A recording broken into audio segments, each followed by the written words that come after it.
Proper installation maximizes equipment life and reliability. This video briefly describes the right way to grout a BaseTek pump base. Be sure to follow all health and safety warnings located in our installation manual. Simply follow these 9 steps for a successful installation. Step 1. Prepare the foundation. This is done by roughing up the surface with an abrasive material to expose the aggregate surface. Step 2. Mount the base to the foundation. Anchor bolts are used to locate the base. Start by marking the anchor bolt locations on the foundation. Drill the holes. Hole depth should be 9 times the diameter of the hole when using a high-strength epoxy anchoring gel.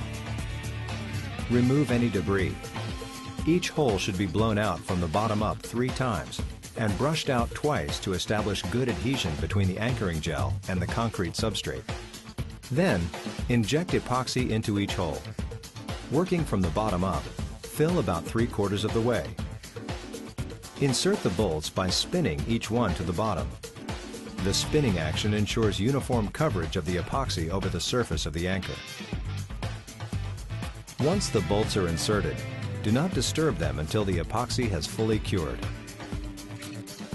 When the epoxy is dry, wrap tape around the anchor bolts to prevent grout bonding to the exposed anchor surface. Carefully lower the base over the 4 anchor bolts and onto the foundation. Step 3. Level the base on the foundation. Start by waxing the leveling jack bolts. Insert the bolts in the base. Be sure to place a jack pad under each leveling bolt. This provides a solid surface and distributes the load.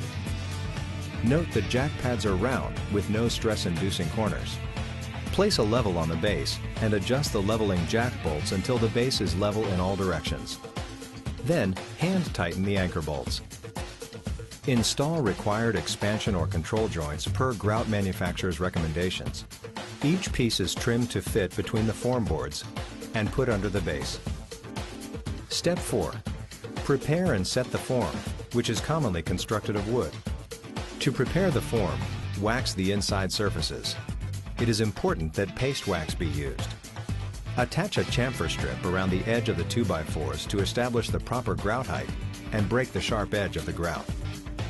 Apply 2-sided foam tape to the bottom of the form.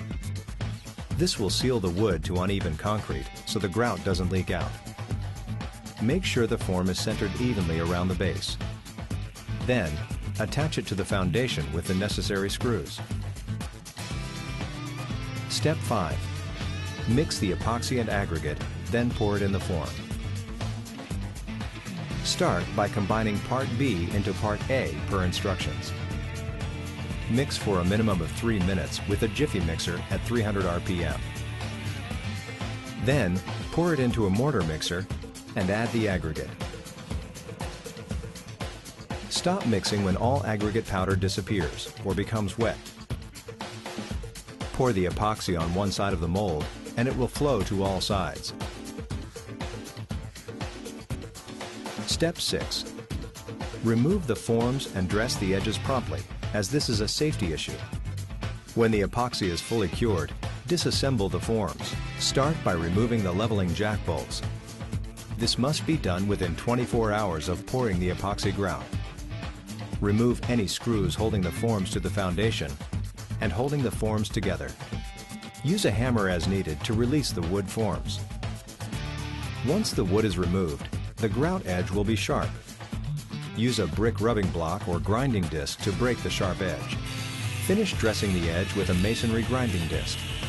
The proper grinding disc has a green label. Step 7. Attach epoxy block pump motor mounting blocks to the base. These blocks have a counterbore design, so they lock to the base and don't spin.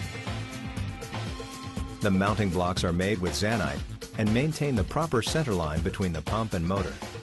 Step 8. Attach the pump to the base. Be certain to center the pump on the 4 mounting bolts and tighten. Plug any unused mounting holes and fill any areas that may trap unwanted liquids. Step 9. Fasten the motor to the mounting blocks.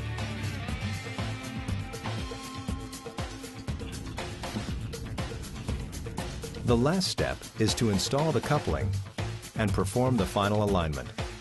With BaseTek, proper base installation is that easy.